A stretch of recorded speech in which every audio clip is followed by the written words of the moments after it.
किस भेस में सावरिया मिल जाता है, आ जाने इस भेष में सावरिया मिल जाता है। जो सोचा दिल में मैंने काम वही हो जाता है। जो सोचा दिल में मैंने काम वही हो जाता है। गम के बादल जब भी छाए, ये बादल जब भी छाए, गम के बादल जब भी छाए, ये बादल जब भी छाए, ये छतरी बन जाता है, सावरिया आता है, सावरिया आता है, ओ सावरिया आता है। सावरिया आता अमर हाथ कभी देखे नहीं, फिर भी सर पे गिराता है। हाथ कभी देखे नहीं, फिर भी सर पे गिराता है। वो पाँव कभी देखे नहीं, फिर भी दौड़ाता है। पाँव कभी देखे नहीं, क्या देव है हमारा, फिर भी दौड़ाता है। और हर पल मेरे संग में रहता, हर पल मेरे संग में रहता, हर पल मेरे संग में रहता, हर पल मेरे संग में रहता। ये एहसास दिलाता है, सावरिया आता आता है, है, सावरिया आता है, सावरिया। आता है, सावरिया आता है। किस किस के काम आया है, हाथ उठाओ कभी जीवन में। अगर इतना सा भी काम आपको लगा हो कैसे बनेगा, और अगर वो बन गया, ये मत सोचना आपने बनाया है। आपका गया हुआ कोई विजन काम आ गया, और ये किसी और के देश में आकर काम बना गया साहब। दोनों हाथ उठाकर फिर कुर्सी देखिए, कुर्सी ऊपर बैठे हैं भैया, ये कुर्सी अब इसके पीछे है, उठा लो जरा दोनों हाथ बिल्कुल सीधे। इससे सिवाय इन हाथों के कुछ नहीं दे सकते आप। हाथ उठाने का मतलब है समर्पण, और यहाँ आपकी जेब में पड़ा रुपया नहीं चलता, यहाँ से तो समर्पण चलता है साहब। बोलिकर कहना बाबा से कि बाबा सावरिया।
उसको निभाने के लिए अगर कोई मंत्र बताया गया है वो भजन ही है। अभी गाया कीर्तन की है बात, उसमें क्या गाया? भजना सुख आने भाने आज सिर्फ भजन। कोई भी बड़े से बड़ा संत चाहे आप प्रेमानंद जी को सुन रहे हो, वो सिर्फ यही कहेंगे सिर्फ नाम लो भजन गाओ, कुछ नहीं है।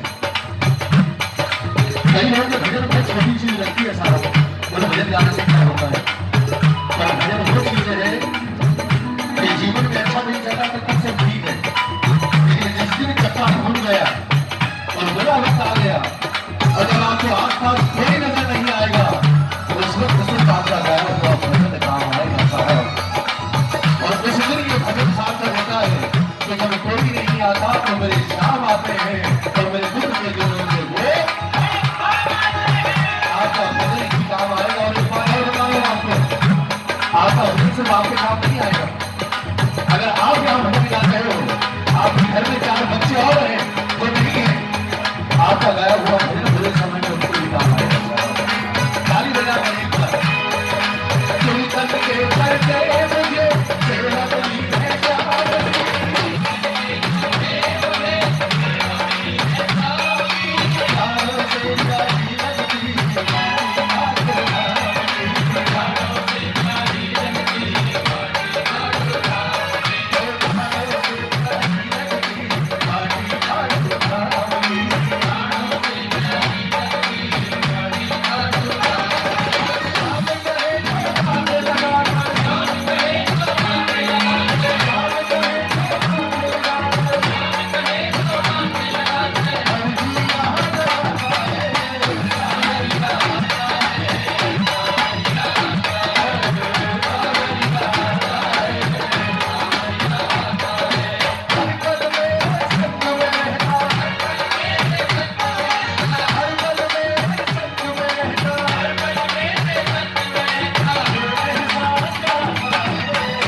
तेरी छतरी के नीचे हूँ मैं, आगे आगे तू चलता मेरे मेरे कितने शामिल हैं हाथ उठा, बिल्कुल सीधे वो मानते हैं बाबा के बेटे सारे ना।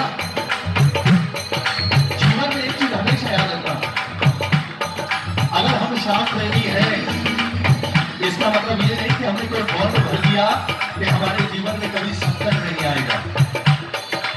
संकट तो इसके जीवन में भी आ गया था जिसके दरबार में बैठे ताली बजाओ। सुनना, बहुत बड़ी बात बता रहा हूं और ये बात मैंने क्यों कही, उसके पीछे कारण है छतरी। छतरी क्या करती है?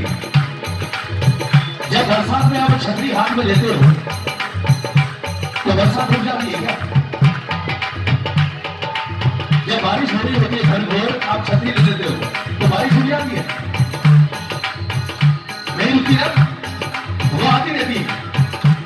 लेकिन जो छतरी आपने पकड़ी है और वो जो एरिया है वो बारिश उस छतरी के चारों ओर गिरती है, यानी वो बारिश आपको गिला नहीं कर पाती। पर समझना, पर छतरी के बावजूद भी आपके दूसरे पे पांव गीले हो जाते हैं। उतरे उतरे। ये वही है जिसके नाम की छतरी आपने ओढ़ ली। इसका मतलब ये नहीं कि संकट नहीं आएंगे, पर अगर इसकी छतरी आपने ले ली, वो संकट आएंगे, पर कितना बड़ा संकट उस पानी की तरह आपको छूकर कब निकल जाएगा, आपको पता भी नहीं चलेगा। छतरी का सिर्फ यही मतलब है, और इसके नाम की छतरी हमेशा लेकर चलना। पाँव भीगेंगे, आएगा जरूर, मैं ये नहीं कह सकता नहीं आएगा, आएगा, पर पता नहीं कितना बड़ा होगा, और ये कितना सा बनाकर आपको वहां से निकाल देगा साहब। इसीलिए कहा है हमके बादल कभी छाए, हमके बादल कभी छाए, हमके बादल कभी छाए, हमके बादल कभी छाए।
सावरिया